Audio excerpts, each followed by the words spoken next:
Boa noite a todos e a todas. Sejam muito bem-vindos a mais um encontro do projeto Reflexões Filosóficas, hoje com a professora Yolanda Munhoz. Olá, professora Mariana.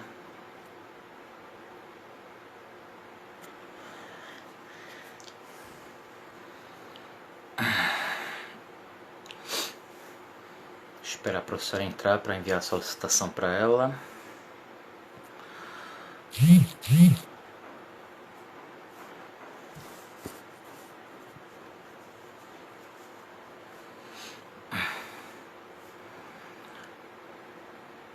Boa noite a todos e a todas.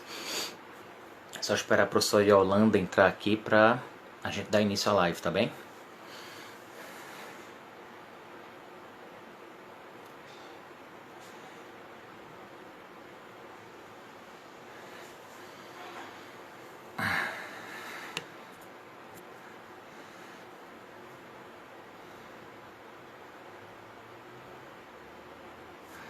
Entra a professora agora.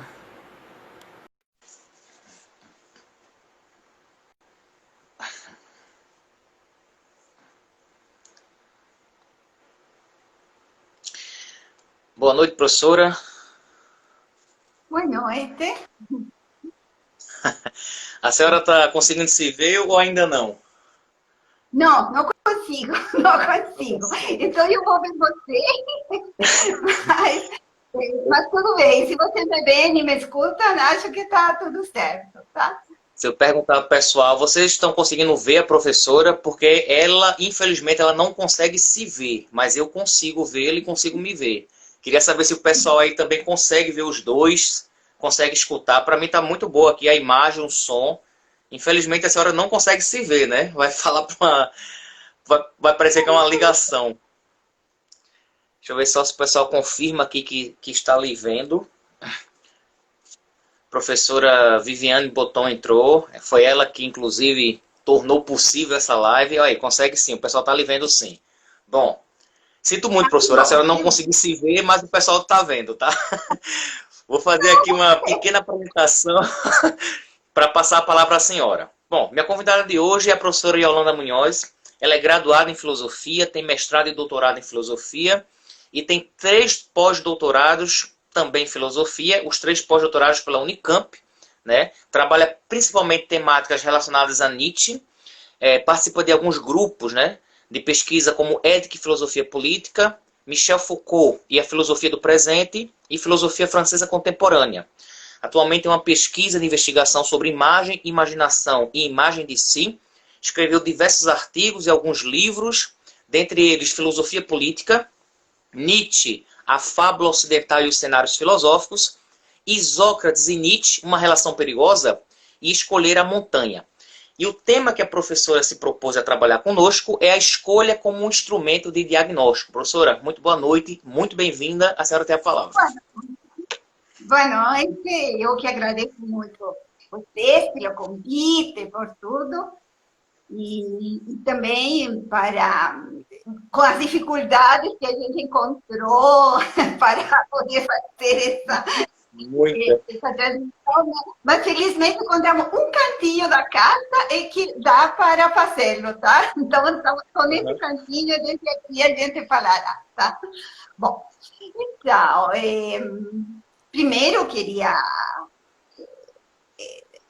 Eu fico muito contente de estar nesses programas que são ou conversações filosóficas ou reflexões filosóficas, porque considero que uma maneira diferente de usar os médios, né, que temos agora, essa temática toda. Isso. Então, meu tema de hoje, né, será 3 vias pelas quais eu vou tentar trabalhar a escolha, né? Que uma é, claro, uma problemática filosófica, ou seja, a escolha é uma transversal no pensamento filosófico, e com muitas diferenças, né? E realmente você tem que escolher alguns autores para pensar, porque senão atravessa a história da filosofia inteira, né? Então, Eu vou falar do que me são mais familiares e o que eu tenho trabalhado com eles. Tá? Por outra parte, nós temos a escolha como instrumento de diagnóstico. Então, essa vai ser uma outra perspectiva, tá?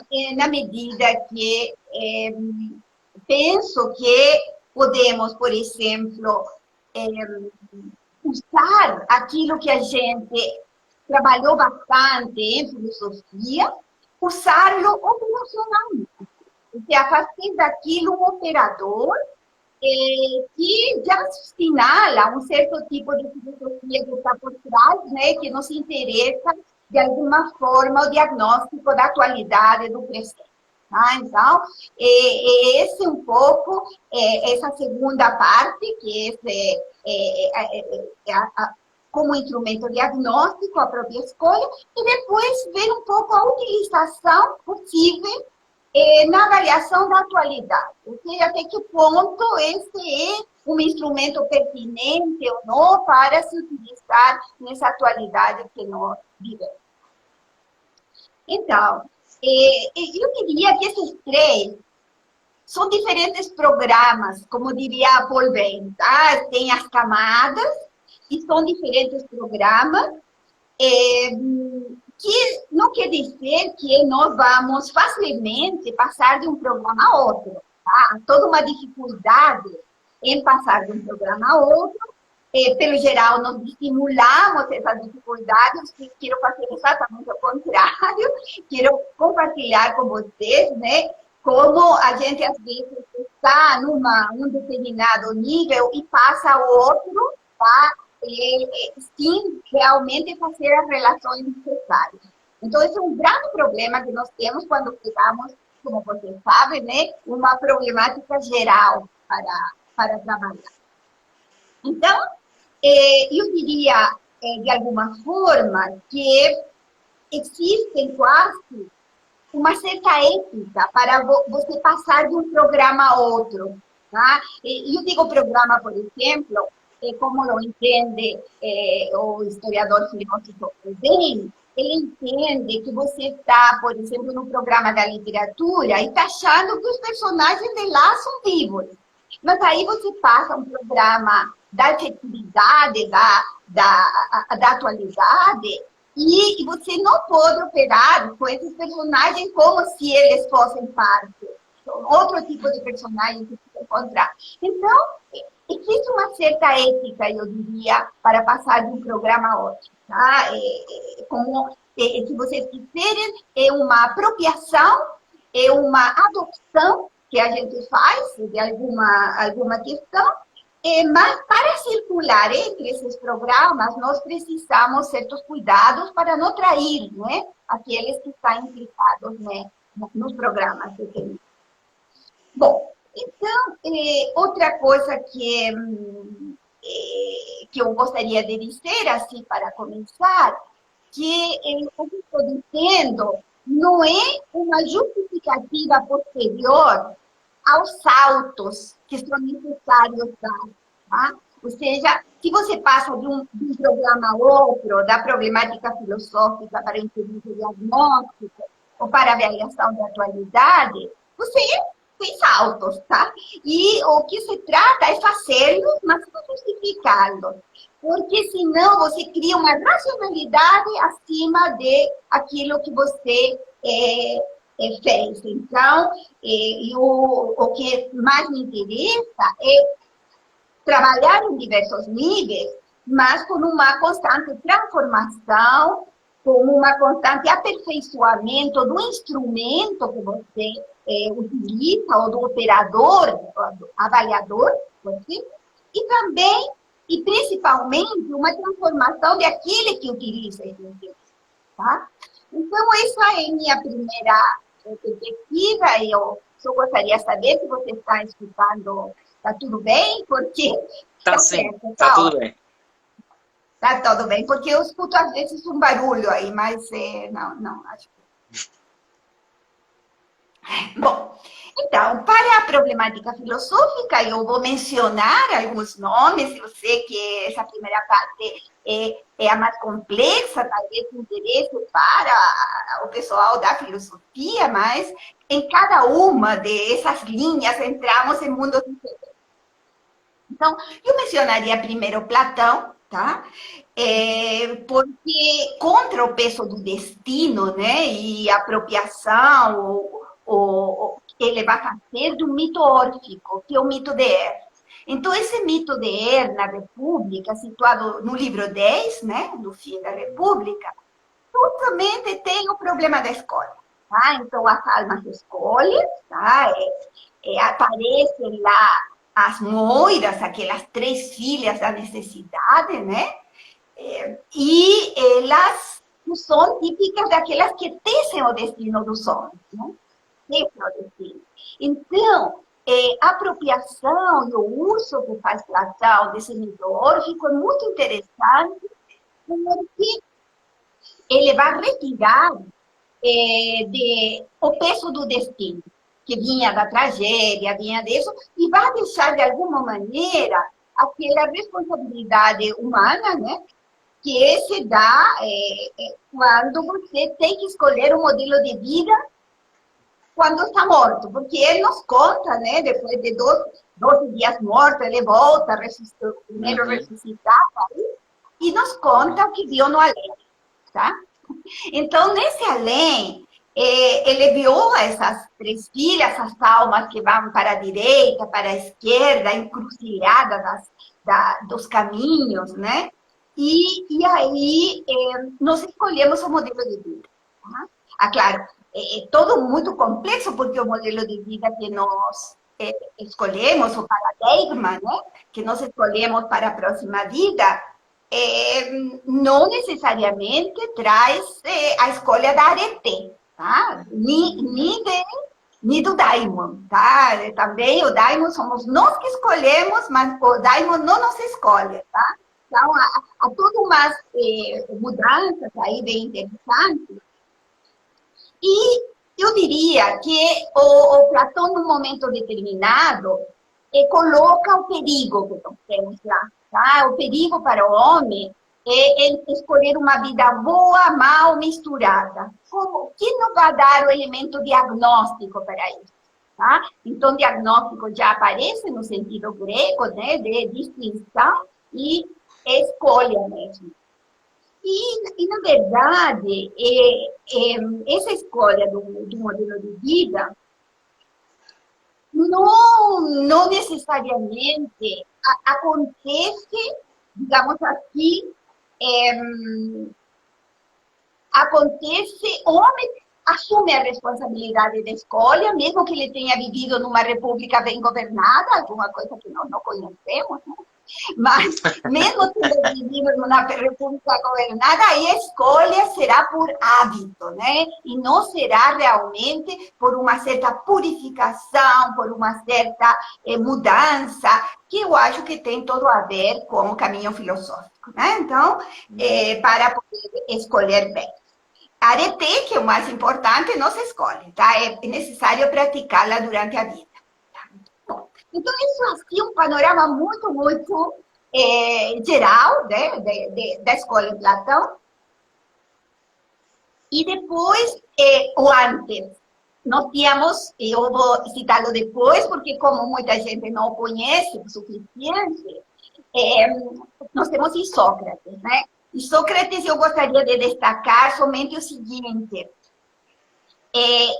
um ser humano, um homem bem formado, como ele disse, um papadéimeno, se conhece pela temática que escolhe. Tá? Então, ele disse ter escolhido, por exemplo, o mundo grego, grandes temáticas, a pátria, Atenas. Então, o que o distingue é realmente esse tipo de escolha que é feita. Bom, mas eu queria só mencioná-lo, aliás, porque ele tem uma proposta muito interessante que se liga à escolha, né, que é a imagem de si mesmo. E essa imagem de si mesmo de alguma forma acontece em Sócrates, que foi deturpada, ele disse deformada, tá? Por os sofistas, tudo, e ele conta que sua vida, antes de começar o grande elogio a Atenas, que é o Panatenaico, né? Ele conta sua própria vida, porque ele acha necessário uma excentricidade terrível que ele se permite, ele mesmo disse, mas ele acha necessário para desfazer essa imagem que as pessoas se fizeram pelo que escutaram aos outros, não pelo que pensam realmente. Então, há um problema aí da imagem, tá? Também. Bom, eu vou voltar depois mais na atualidade sobre isso. E, bom, agora, o que se usa sempre, o que é realmente, quando se fala de escolha até os dias de hoje, eu acho que é Aristóteles, tá? Então, Aristóteles, que vai fazer grandes distinções e que vai considerar a escolha como proairesis, né? Justamente quando você não... quando você tem que louvar ou censurar uma ação determinada, né? Você tem que censurar ou louvar, então, aí, às vezes, não é suficiente você distinguir em ações voluntárias, involuntárias e não voluntárias.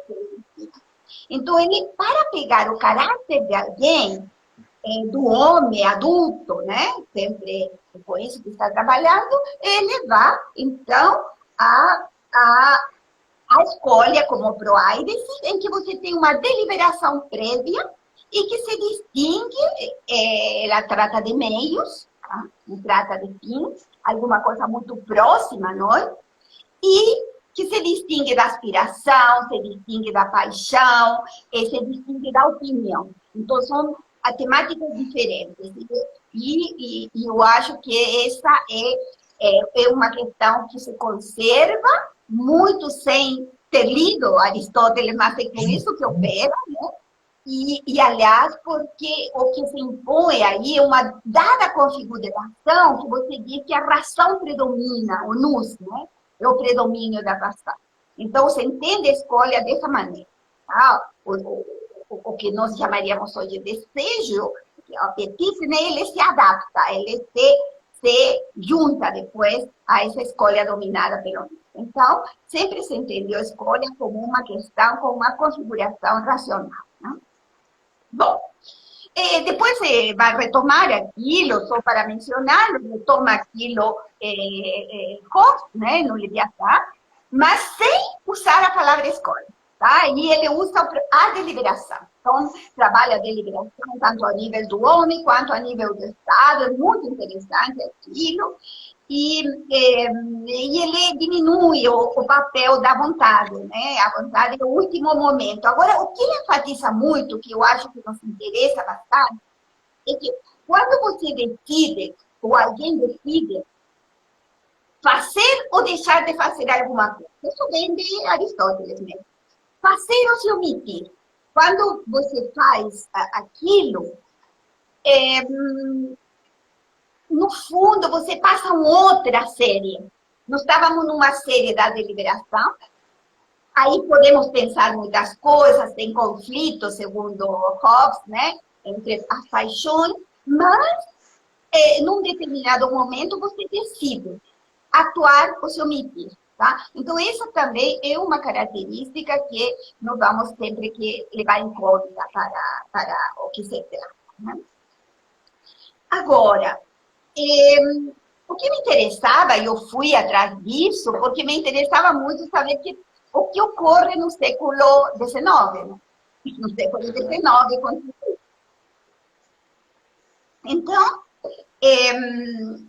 eu diria que a grande ruptura no século XIX, de todos aquelas, como diziam, os pensadores da suspeita, ou as feridas narcisísticas, tudo aquilo que nós sabemos pela trilogia, Nietzsche, Freud, Marx, né?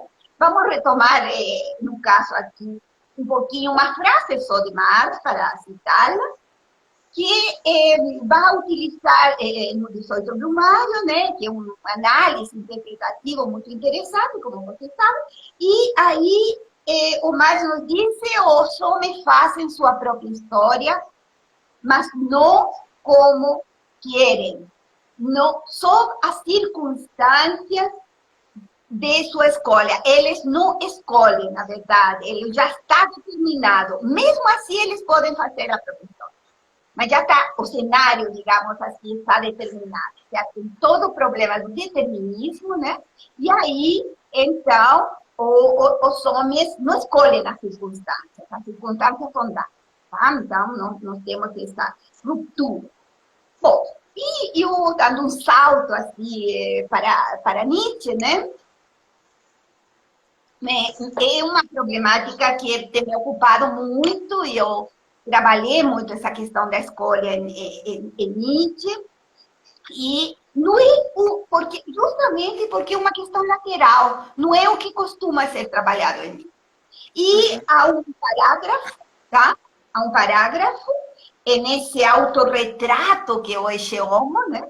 E nesse autorretrato dele próprio, o aforismo 2 do Porque Sou Tão Sábio, será quando ele determina o seguinte: ele próprio é um princípio seletivo, nós somos crivos, nós fazemos essas escolhas, né?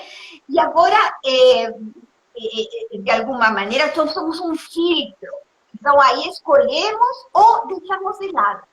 E essa questão de deixar de lado, para ele, é tão ou mais importante que a própria escolha.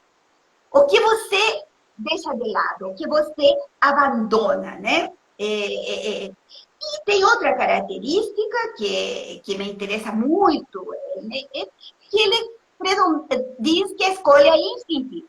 Então, aqui muda absolutamente toda a questão tradicional da escolha, porque ele nos disse que é instintiva sempre e quando a gente pense, como pensa Nietzsche, né, que é longamente formada, porque uma escolha, o instinto para Nietzsche é longamente formado. Então, mas é outra coisa, não, agora não é a configuração racional a que escolhe, não. Agora, escolhe os instintos e às vezes a gente justifica posteriormente, né?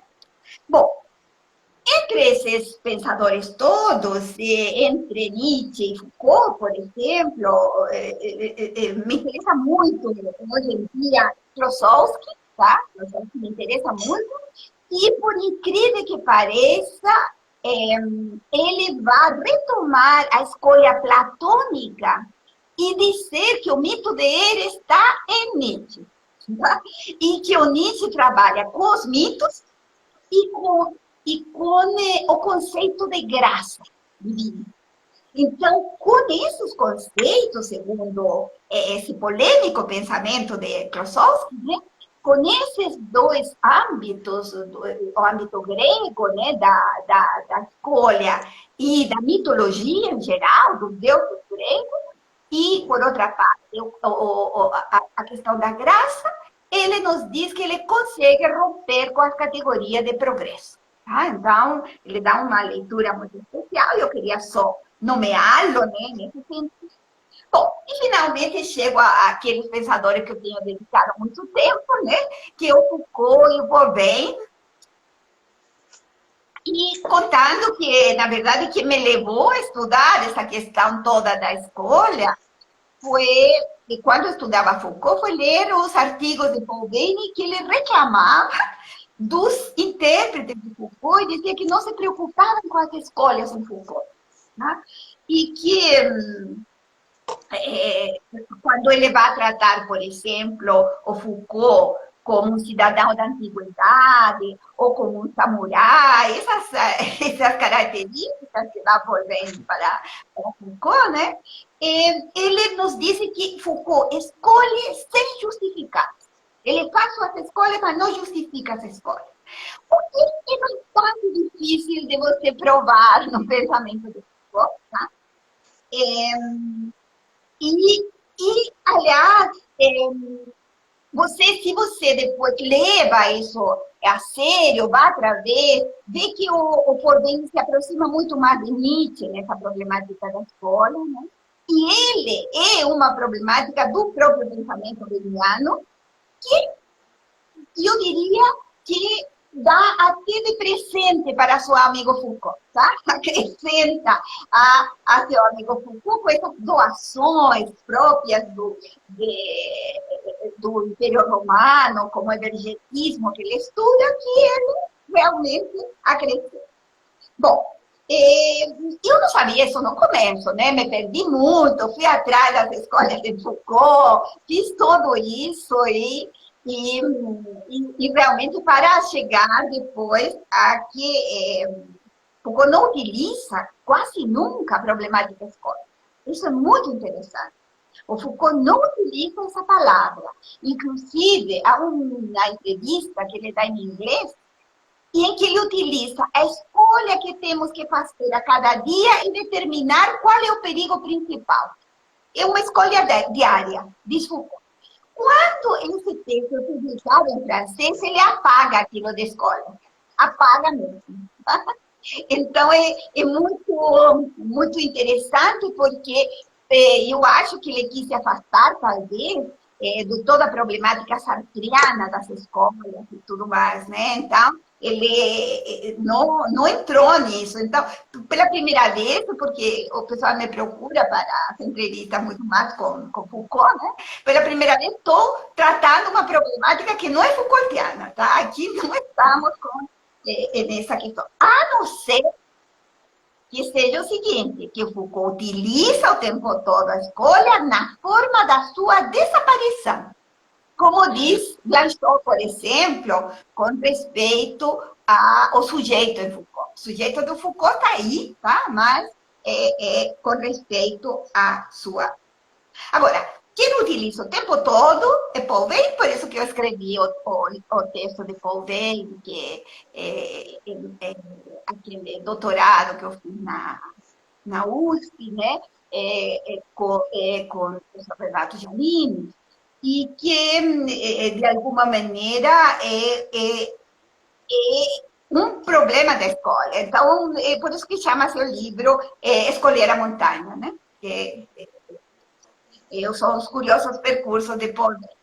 Bom, então, o Paul Veyne escolhe o tempo todo entre montanha e mar, explicação ou explicitação, os historiadores escolhem, você tem tudo isso. E eu acho que retoma Nietzsche nessa importância do que se deixa de lado.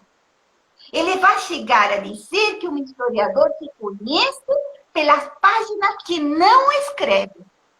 Não pelo que escreve, por lo que você vai deixando de lado. Tá? Então, isso também nos permite, eu acho, ligar a escolha à imagem de si na atualidade, porque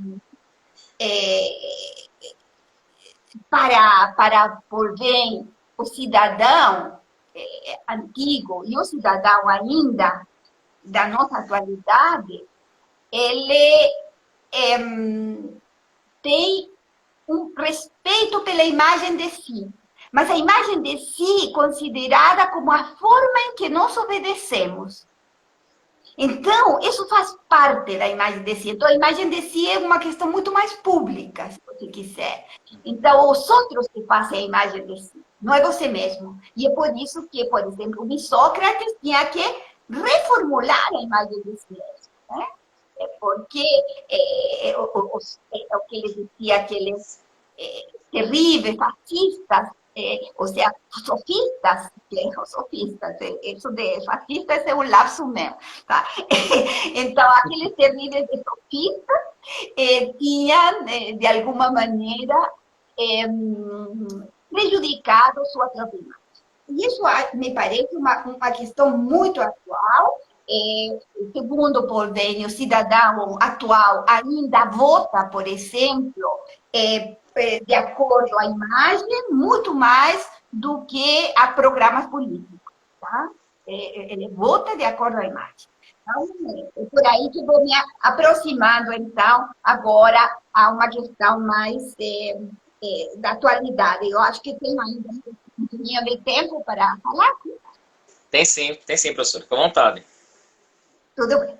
Então, Agora, o que eu gostaria de dizer é que se a gente usa, então, esse instrumento filosófico já como um operador, não é o único. Ou seja, penso que qualquer um de nós tem a liberdade de aquilo que é familiar para nós, que você estudou, você transformá-lo em um instrumento de diagnóstico. Tá? Então, não se trata de uma solução, mas todos podemos inventar um operador que nos permita distinguir, tá? No sentido, para retomar a palavra diagnóstico, né, dos gregos. E diagnosticar e aperfeiçoar o uso desse instrumento, né? Modificá-lo, aperfeiçoar. O pessoal costuma usar pejorativamente aquela palavra de uso. Eu acho que não. Eu acho que é uma questão importantíssima. Tá? Você usar a ferramenta adequada no momento adequado. É problema de Kairos, é problema de tudo. E também de uso. Né? Bom, então, a peculiaridade desse instrumento é justamente aquilo que eu dizia dos filósofos antigos, é que você entra numa outra linha. Se agora se trata de atuar ou se omitir. Já não estamos pensando, já não é a deliberação que mede consequência de uma possível ação ou não do que vamos fazer. Não, aqui é simplesmente já abandonamos a liberdade que nós tínhamos para deliberar, como diz Hobbes, né? E agora o atuamos ou nos omitimos. E aí vem essa questão da decisão, né? Outra questão que eu acho que é um instrumento que nos serve muito é no sentido de que se trata de meios e não de fim. Porque fim você pode dizer, eu vou perseguir a liberdade.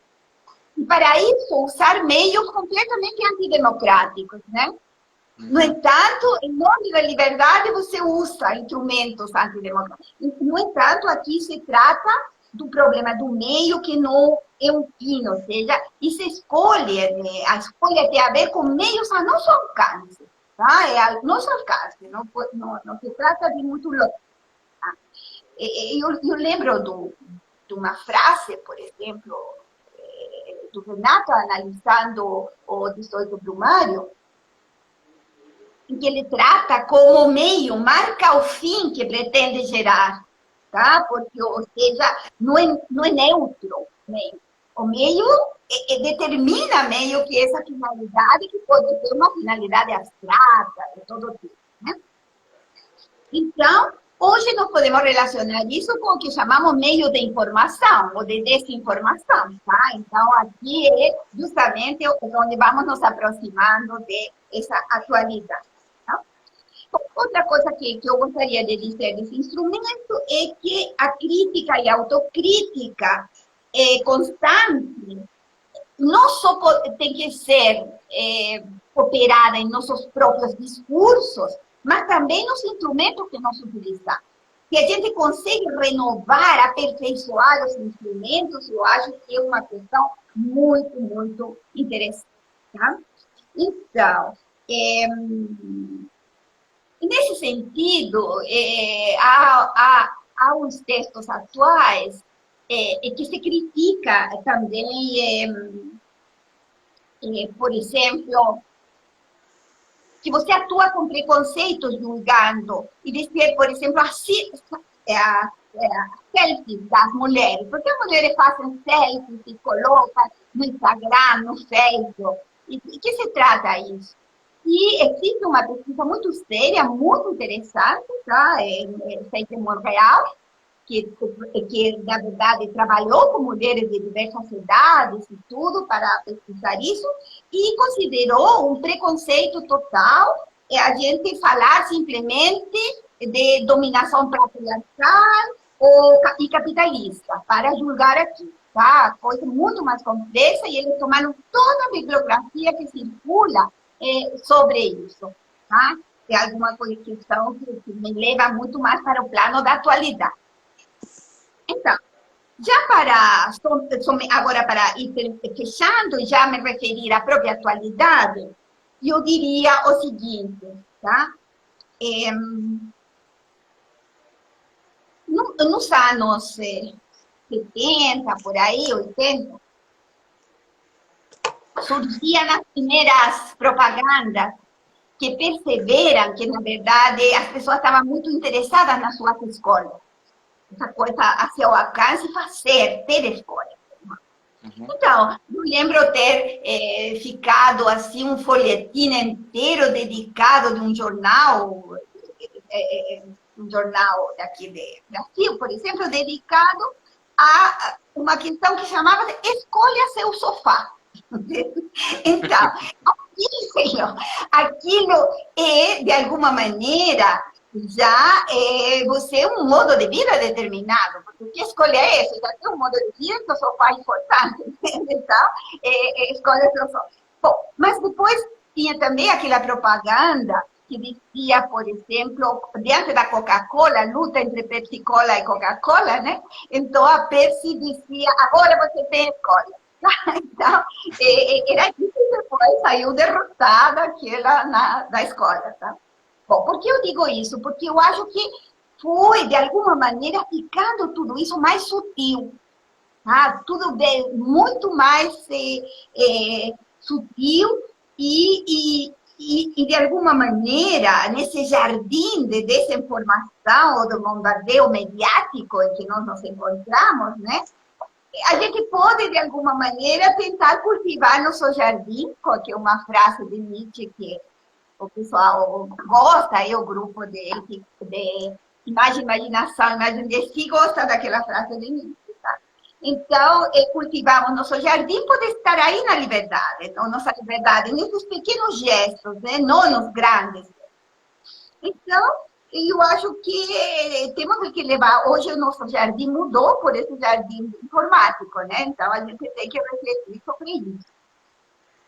E também toda essa questão atual que nos mostra que nós somos observados, vendidos, que existe mapeamento de nossas escolhas, que através do que nós visitamos, o site que temos, já se faz a pertença a um cenário determinado, né, e se trabalha. Então, eu acho que isso faz parte, sim, de um determinado determinismo, mas que pode ser virado com pequenas atitudes, né, pequenas formas, porque o cenário, claro, é determinado.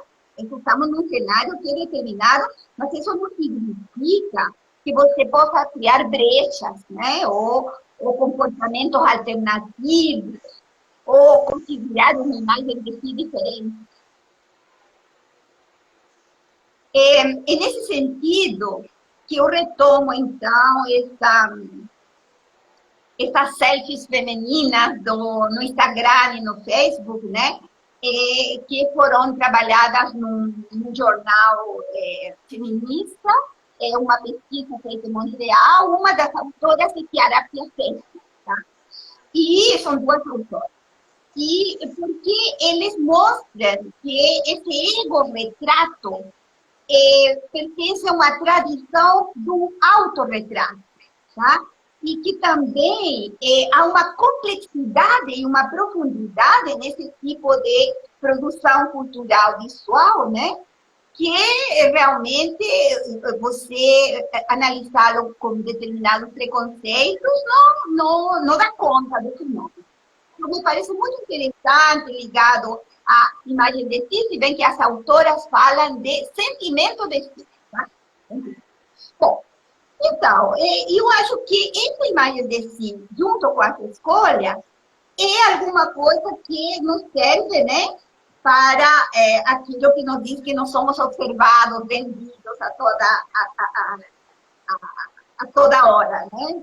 Justamente por praticar isso que estamos praticando aqui, mas que eu acho que na âmbito da filosofia nós já criamos aí uma resistência, né? Já é uma resistência, ocupar o espaço com a palavrinha filosofia já considerada perigosa, né? Bom, então, eu acho que é mais ou menos isso, me parece que esse instrumento nos leva a analisar de outro modo as supostas escolhas práticas, né? Reconsiderar o aspecto passional, afetivo, e como também nessa avaliação da atualidade, tá? Se liga também à resistência, tá? Então, essa resistência que nos leva a reflexões multiculturais, diversificadas, né? E também os pensadores que tentam encontrar detalhes, né? Soluções nos detalhes, como embaralhar perfis, como ir contra a ordem, como trabalhar com objetos desobedientes, como disse o professor Miele, tá? Ou trabalhar a complexidade da imagem de si, tá? Como esse iceberg, né? Que são as selfies de mulheres no Instagram. Tá? Então, do que se trata em geral, me parece, o mais importante em termos de resistência para lutar com essa escolha que já nós vendemos nossas escolhas, vendemos as nossas escolhas. Então, romper com as plataformas de avaliação numérica, né? E conformista. Então, e nesse sentido, me parece interessante retroceder até os gestos, por exemplo, penso em Klossowski, Raul Dias, Murilo Rubião, Felipe Fernandes, que estamos trabalhando com os alunos aí, e, por exemplo, o Felisberto diz que é muito importante esconder os pensamentos, esconde os pensamentos, tá? Atrás das plantas. Hoje nós diríamos que dessas plantas artificiais, que são os meios de desinformação ou de informação, nós também podemos esconder nossos pensamentos, né? Então, é isso que eu queria dizer. Temos cenários dados, legados, determinados, mas os gestos dos atores talvez sejam uma brecha. Assim, isso. Vamos ver. Muito obrigado, professora.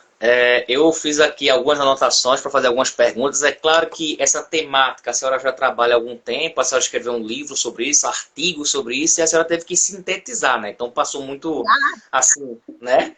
Porque se for falar de cada escolha dessa aí, daria uma live, né? Então, como a gente não tem tempo, então tem que fazer uma síntese, né? E aí eu fiz algumas anotações aqui para perguntar à senhora, e aí a primeira pergunta que eu faço é a seguinte: quando a senhora vai traçando ali um histórico, né? A senhora foi em Platão, Sócrates, Aristóteles, e aí especificamente em Aristóteles, né? Quando ele escreve principalmente a obra dele sobre ética, Ética Nicômaco, né? Parece que ali você verifica um caráter teleológico, né? Como uma busca de um fim, né? Que seria a felicidade, é o daimonia, né?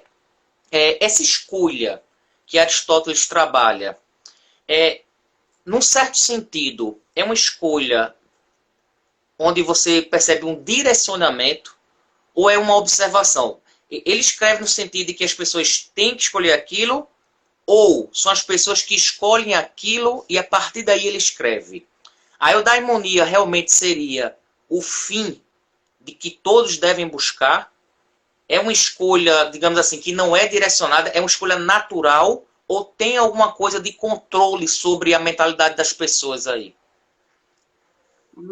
Tá. Tem muitos aspectos a pergunta, muito bem-vinda. Mas, bom, eu gostaria de enfatizar, claro, a ética Nicômaco é fundamental nesse sentido, é aí que está o, né? Mas quando ele está trabalhando como poder louvar ou censurar uma ação determinada, ele nos leva à circunstância dessa ação. Então, é diferente que ele quebra com essa questão platônica de que nós cometemos o mal por ignorância. Não, aqui você pode mesmo cometer o mal, tá? Então, aí tem muitas questões que, por exemplo, se você que fez, você é autor do ato, você sabia que o instrumento que usava poderia prejudicar alguém, como se faz isso, foi, na verdade, qual é o objeto, uma série de circunstâncias que nos dão quando algo é voluntário e involuntário. Tá? Eu lembro de a gente ter feito, por exemplo, análise usando essas categorias de Aristóteles para distinguir voluntário e involuntário, quando queimaram aquele índio em Brasília, né? Uhum. Então, até com respeito a esse âmbito muito amplo, que você saber se é voluntário ou involuntário já era completamente voluntário, porque você sabia que o fogo queimava, você sabia um monte de Uhum. coisas. Agora, a defesa daqueles rapazes foi, como a tua defesa, dizer que não sabiam que era um índio. Você ama ser um ser humano, que pensava que era um mendigo. Então, o que é isso?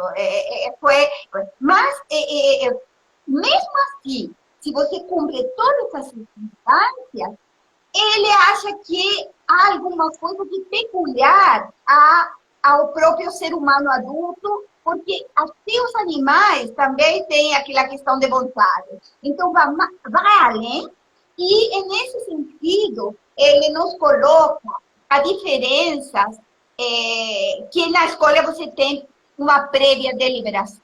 Tá? Então, a escolha é precedida de deliberação. Agora, Uhum. o que você disse da eudaimonia e tudo, já seria muito mais no âmbito da aspiração. Você Certo. aspira, mas a escolha é mais restrita. São os meios que você utiliza para atingir essa aspiração. E eu acho que nessa parte de meios, se bem o Nietzsche retoma e faz outra coisa com a problemática da escolha, na parte de escolher os meios necessários, o níquel de Nietzsche, se conserva. São meios, Uhum. você saber escolher os meios. Por isso que tudo muito a nosso alcance, né? Muito a nosso alcance. Uhum. Certo. Professora, e a questão, e aí não sei se a senhora chegou a trabalhar também esses autores que falam muito sobre a escolha, que é o Kierkegaard e o Sartre, né? Principalmente na questão da angústia, né? Da angústia que eu tenho antes da escolha, durante a escolha, depois da escolha. Qual seria a relação da angústia com a escolha, principalmente agora na contemporaneidade? Será que as pessoas elas têm mais receio de escolher, elas esperam que os outros escolham por ela, ou qualquer tipo de escolha, mesmo que seja o outro faça por mim, gerará angústia? Sim, sim, você traz, através desses dois nomes, né, que eu não atreveria a dizer, porque não são pensadores que me são tão familiares, mas eu lembro sempre de uma questão de Kierkegaard, que dizia o seguinte, que ele revivia uma questão da infância. E ele dizia que o mais terrível era o que você tinha que deixar de lado. Então, se você pergunta para uma criança qual é o brinquedo que quer, ela quer todos. Ela não quer Uhum. escolher. Então, escolher seria uma questão limitante, tudo mais. E eu acho que isso é angústia. Angústia é justamente o que você deixa de lado. Tá? Mas também é importante, por isso que o Nietzsche vai dar muita importância, é interessante que os dois sejam pensadores desse século XIX e trabalhem com essa problemática, né? E o Nietzsche vai dar muita importância que você deixa de lado e ao que você passa ao lado de e não considera. Então, Uhum. há várias questões, tá? Em vez de você, em Nietzsche você não tem angústia muito pelo contrário, você tem força para deixar de lado.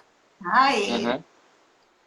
Agora, em Sartre foi muito mais no sentido de um compromisso político, dessa escolha. Uhum. Eu acho que esse foi o fator que fez com que Foucault, mesmo pensando em escolha, ele se afastasse dessa palavra. Tá? Dessa palavra. Entendi.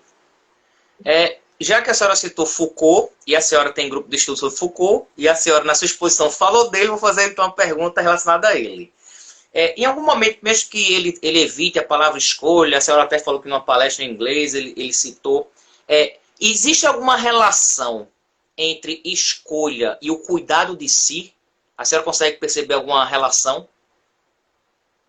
Sim, é isso mesmo que é muito, muito interessante sua questão, porque justamente acho que um problema é Foucault, sabe? Essa questão. Porque quando ele vai trabalhar o cuidado de si na antiguidade, ele vai se opor, é claro, ao conhecimento de si, a importância que se deu até agora, esse conhecimento de si e tudo mais. Então, aí estamos de acordo. Mas, ao parecer, faltou alguma coisa no que ele dizia que é o que Paul Veyne retoma. Então, quando ele escreve, dedicado a Foucault, aquele artigo, o indivíduo, foi traduzido aqui em português, o indivíduo ferido no coração pelo poder público. Quando ele faz isso, ele dá um presente para seu amigo Foucault, tá? E fala da imagem de si. Porque Foucault nunca trabalhou a imagem de si, até porque nos textos, por exemplo, sobre literatura, já, distância, aspecto e origem, ele dizia que lhe interessa as imagens quando elas fazem explodir. Mas não interessa nessas imagens que fazem brilhar, que ficam brilhando. Não, não, não. É uma imagem, por isso que lhe interessa Paul Klee, lhe interessa rupturas em determinados períodos, Velázquez e tudo mais, porque são imagens que, de alguma maneira, quebram, né, a situação. Mas não lhe interessa a imagem como um brilho. Então, ele se afasta um pouco da imagem, e eu acho que por isso ele não retoma esse problema da imagem de si. Ele retoma cuidado de si, tá? O cuidado de si, com os veletes, com os exercícios, com tudo, mas o que me parece que o mais que o Paul Veyne coloca é que nessa imagem de si é pública, primeiro, na antiguidade, é pública, e segundo, que é de alguma forma aquilo que nos possibilita ver como se obedece. Então, minha imagem muda segundo eu obedeço a esse cenário que está aí, tá? Certo. Porque eu tenho forma de obedecer. E eu posso obedecer, tá? Ele diz, que é a maioria que se adapta sempre. Essa é a história de Paul Veyne. Tem um pequeno, digamos, sempre grupo que se revela, que não quer obedecer, que encontra que parte da sua imagem não obedeceu, tá? Mas são os menos, diz Paul Veyne, tá? Ele não trabalha com essa grandiosidade, são os menos. E, por último, tem aqueles que obedecem ainda mais, tá? Que esses são realmente o que nós chamaríamos, para usar uma palavra que as pessoas usam gratuitamente, mas que eu acho que nesse sentido está muito bem usada, o fanático, o fascista, é aquele. Ou seja, ele não se conforma com obedecer, ele vai além dessa obediência. Tá? Então, ele conforma a sua imagem segundo essa subserviência, segundo essa questão que precisa de alguma coisa a obedecer. E, por exemplo, denuncia alguém que não obedece, denuncia, entende? Então, esse obedece ainda mais. Tá? Então, nós temos aí categorias bem interessantes que nos permitem a imagem de si, mas não o cuidado de si.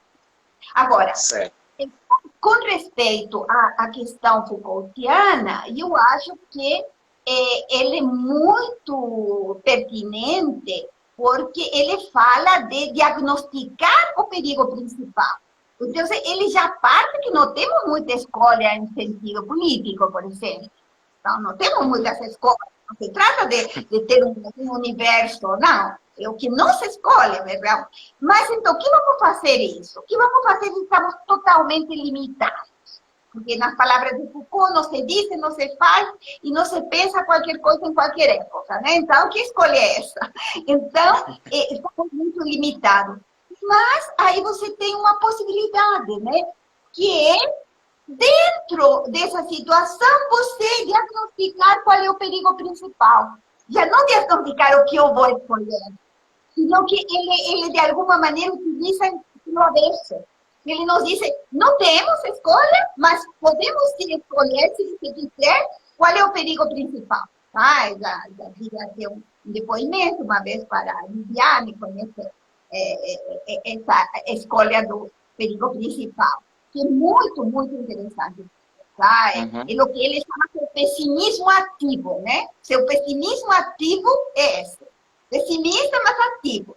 Tá? Agora, ele ele não utiliza a palavra nem escolha, nem imagem de si, tá? E eu acho que são duas palavras que a gente pode avaliá-las como, dizia Blanchot, tá? na forma da desaparição. Elas estão aí, mas não aparecem como tais, né? Então, é um jogo importante. A professora Viviane mandou uma pergunta dizendo assim, Holanda, você poderia falar sobre a escolha da narrativa da história elaborada pelo Povem? Tá. As narrativas. Muito bem-vinda a pergunta, que bom, Viviane, aí. As narrativas, você vê que isso é um problema bem atual, né? O pessoal está dizendo, porque a narrativa é uma, não, a narrativa é outra. A narrativa... Bom, o Podem vai ser o primeiro a usar essa noção de detetivesca da história, né? O historiador é uma espécie de detetive, ele é um profeta às avessas, né? Então, ele de alguma maneira, escolhe no passado o que seria importante. Então, nesse sentido de Burkhardt também, né? Que tem o profeta às avessas, né? E ele vai colocar aí a narrativa como uma intriga. Então, inclusive, ele sempre disse que ele falou de intriga antes do que, tá? Tem essas coisinhas aí.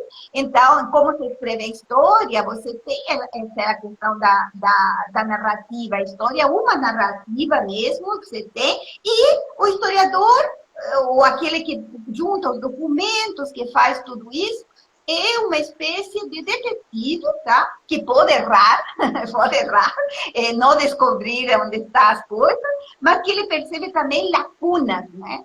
Que isso era muito importante no martelo nietzschiano, né? O martelo nietzschiano você colocava também onde tem paredes ocas, né? Então, é um elemento de diagnóstico para ver onde estão os vazios. O Polveni trabalha muito com vazios, com lacunas, acha que isso tem que ser trabalhado, tá? Então, acho muito interessante essa questão da narrativa. Eu diria também, eu que gosto muito do Raul Ruiz, que é aquele cineasta, né? Raul Ruiz deixa um pouco a narrativa de lado no cinema, acha a imagem principal, tá? Mas mesmo assim, ele considera que tem que ter pelo menos 3 narrativas. Você nunca pode contar uma história linear. Pelo menos 3, tá? Se tem 3, aí já... E que o que está tendo? As pessoas não percebem, mas você vê uma série, alguma questão, você tem a pessoa na atualidade, o que aconteceu com ela no passado, e outras questões, sabe? A lembrança de outra história também, do próprio detetive que está investigando a história pessoal. Então, pelo geral, o pessoal está juntando umas 3 narrativas. Acho que ninguém se conforma agora com a narrativa linear, única, né? Uhum. Bom, não sei se respondi para o Viário, mas acho que é muita coisa. Professora, queria agradecer, está faltando 1 minuto e meio só, não dá para fazer outra pergunta. Queria agradecer imensamente. Ainda bem que a internet funcionou, ainda bem. A gente fez uns 5 testes hoje e todos os testes foram ruins. Todos os testes ficaram ruins. Mas aí na hora que foi para valer, funcionou perfeitamente. Quer dizer, não foi perfeito porque a professora não conseguiu se ver na live, né? Mas a gente viu a senhora. Tá? Inclusive, essa live fica salva, tá? Essa live vai ficar salva. Depois eu baixo e coloco no meu canal de YouTube. Eu vou enviar o link para a senhora também, que a senhora pode distribuir depois para os seus alunos, para quem quiser. Aí a senhora vai poder finalmente se ver, certo? Aí vai estar tudo certo. Queria agradecer imensamente pela participação. Dizer que finalmente eu consegui fazer uma semana inteira com live só de mulheres, né? Começando hoje com a senhora, vou fazer até sexta, todos os dias, e queria agradecer imensamente e publicamente a professora Viviane Botton, que foi ela que tornou isso possível.